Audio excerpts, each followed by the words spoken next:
কোষে থেকে 23.3-এর 6-এর 1 নম্বর প্রশ্নতে চলে এসেছি।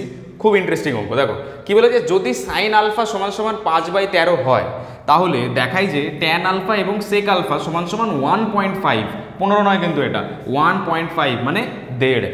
তো দেখো কি করতে হবে আমাদেরকে, সাইন আলফা বলে দিয়েছে, ঠিক আছে। তো সাইন আলফা একটা ত্রিকোণমিতিক অনুপাত, এই ত্রিকোণমিতিক অনুপাত থেকে ট্যান ত্রিকোণমিতিক অনুপাত এবং সেক ত্রিকোণমিতিক অনুপাত আমাদের বের করতে হবে। কি করে বের করব?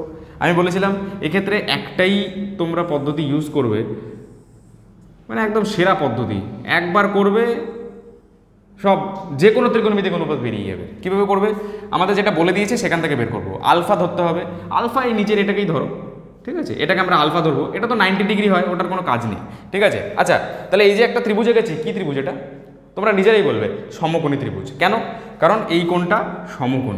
তাহলে বলো তো এই ত্রিভুজটার কোনটা অতিভুজ হবে? কোনটা অতিভুজ হবে?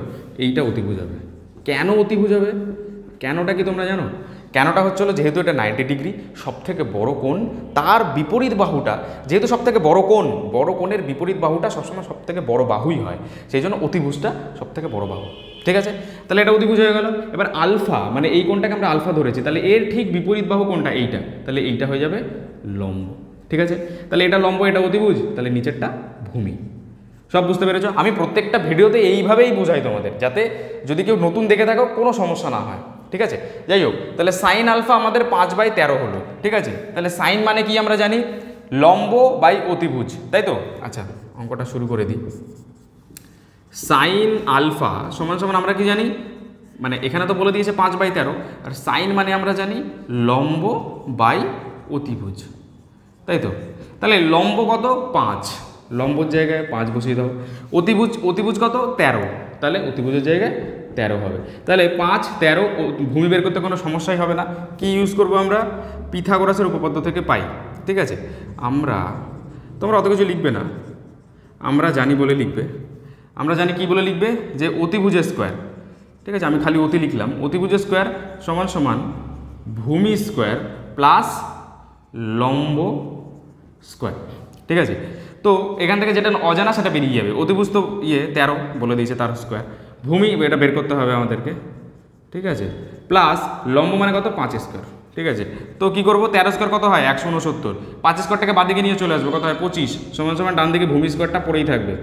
তাহলে 169 থেকে 25 বাদ দিলে কত হয়? 144 সমান সমান ভূমি স্কোয়ার, ঠিক আছে। তাহলে ভূমি স্কোয়ার সমান সমান 144, তাহলে অতএব ভূমি সমান সমান কত হবে?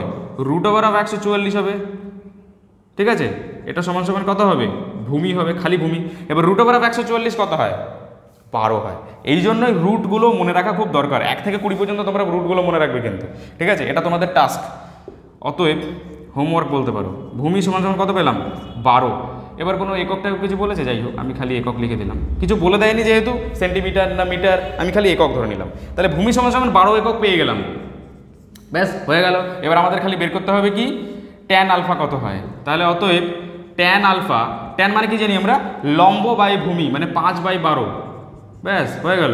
সেক মানে আমরা কত জানি? সেক আলফা মানে কত জানি আমরা? অতিভুজ বাই ভূমি। অতিভুজ কত? 13, আর ভূমি কত? 12, ব্যাস। এবার এই দুটোকে কী করবো? যোগ করব। তাহলে এখানে করি। অতএব ট্যান আলফা, আচ্ছা এখানে কি বলেছে?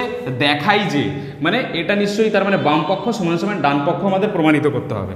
তো সেই জন্য এখানে লিখবে অতএব লেফট হ্যান্ড সাইড বলে লিখবে। কেন লিখলাম বুঝতে পেরেছো তো? কারণ দেখাই যে বলেছে। তাহলে লেফট হ্যান্ড সাইড সমান সমান কত লিখবে? Tan alpha plus sec alpha সমান সমান, ট্যান আলফা কত পেয়েছি? 5/12। সেক আলফা কত পেয়েছি? 13/12। তাহলে নিচে 12 রয়েছে, লসাগু করতে কোনো সমস্যাই নেই, 12 নিলাম।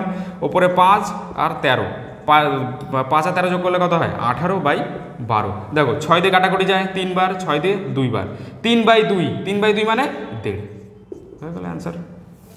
ব্যাস খুবই সোজা, খালি একটা ত্রিভুজ আঁকতে হবে আর কোনটা সাপেক্ষে বের করতে হবে সেটা খালি বের করতে হবে, ব্যাস।